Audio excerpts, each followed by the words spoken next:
ऊँच मंदिर चढ़ी बैसली रानी राजा सा करती विचार यौवन रे जतन साम गौरी के पोसल आव गौरी ब्यान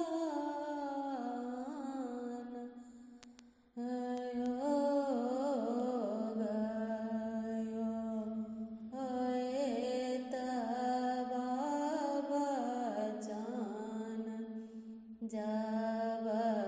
सुनला बाबा पंडित नल बाजार यो आब तू पंडित बैसतु आसन गुनि देतु दिया केर लग्नयो एक पोथी ताक दुई पोथी ताकल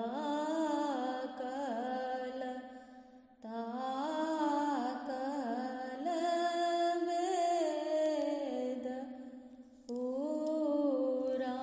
पुराण गौरी के लिखल चानि बूढ़ बर तपसी हुनके संग होयत